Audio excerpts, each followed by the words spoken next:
Demain, l'intelligence artificielle sera capable de faire tourner une entreprise, de concevoir un produit, de le faire fabriquer, de le commercialiser. En tout cas, c'est le pari de Google DeepMind, la filiale de Google spécialisée dans l'IA. Et à ce sujet, je voudrais vous faire écouter un extrait de conversation, un extrait d'interview, un échange entre deux personnalités. D'un côté, Mustafa Suleyman, cofondateur de Google DeepMind, cette filiale de Google spécialisée dans l'intelligence artificielle, et d'autre part, Yuval Noah Harari, historien, philosophe, auteur de la série d'ouvrages Sapiens.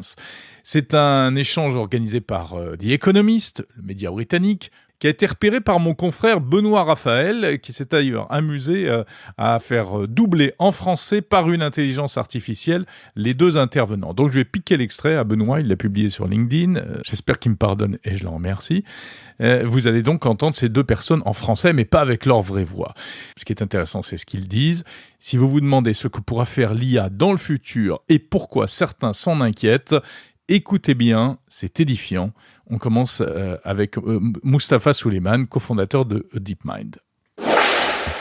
Depuis 1 an environ, avec la montée en puissance de ChatGPT et d'autres modèles d'IA, il est assez incroyable de voir à quel point ces nouveaux modèles linguistiques sont plausibles, précis et d'une grande finesse. Au cours des 5 prochaines années, les entreprises de modèles d'avant-garde, celles qui forment les plus grands modèles d'IA, formeront des modèles 1000 fois plus grands que ce que l'on voit aujourd'hui dans le GPT-4. Et nous prévoyons que les nouvelles capacités qui apparaîtront cette fois-ci au cours des 5 prochaines années seront la possibilité de planifier sur plusieurs horizons temporels. Au lieu de générer un nouveau texte en une seule fois, le modèle sera capable de générer une séquence d'actions dans le temps. La vraie question est de savoir comment mesurer ce qu'ils peuvent faire. J'ai donc proposé un test qui consiste à investir $100 000.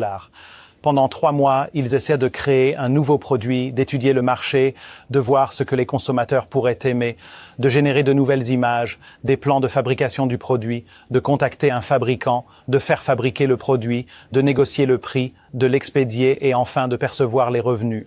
Je pense que d'ici 5 ans, il est très probable que nous aurons une ACI, une intelligence artificielle capable d'accomplir la majorité de ces tâches de manière autonome.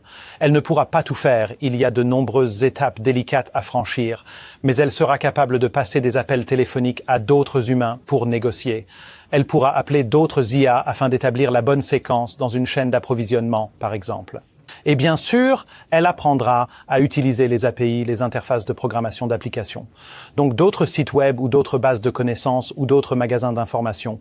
Le monde est à vous et vous pouvez imaginer que cela s'applique à de très nombreux secteurs de notre économie. Mustafa Suleyman interrogé par The Economist. Et écoutez maintenant la réponse de l'avatar en français de l'historien Yuval Noah Harari. Je ne viens pas du secteur. Je ne peux donc pas me prononcer sur la probabilité que cela se produise. Mais en tant qu'historien, j'estime que ce que nous venons d'entendre marque la fin de l'histoire de l'humanité. Pas la fin de l'histoire, mais la fin de l'histoire dominée par l'homme. L'histoire se poursuivra avec quelqu'un d'autre aux commandes, car ce que nous venons d'entendre, c'est essentiellement Mustafa qui nous dit que dans 5 ans, il y aura une technologie capable de prendre des décisions de manière indépendante et de créer de nouvelles idées de manière indépendante. C'est la première fois dans l'histoire que nous sommes confrontés à une telle chose. Toutes les technologies précédentes, du couteau en pierre à la bombe nucléaire, ne pouvaient pas prendre de décision. Par exemple, la décision de larguer la bombe sur Hiroshima n'a pas été prise par la bombe atomique.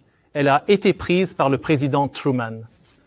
De même, toutes les technologies antérieures de l'histoire n'ont pu que reproduire nos idées. Comme la radio ou la presse à imprimer, elles pouvaient faire des copies et diffuser la musique, les poèmes ou les romans qu'un être humain écrivait.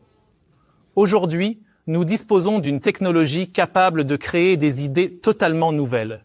Et elle peut le faire à une échelle bien supérieure à celle dont l'homme est capable. Voilà, je vous laisse à vos réflexions suite à l'écoute de cet échange entre le cofondateur de DeepMind et l'historien Yuval Noah Harari.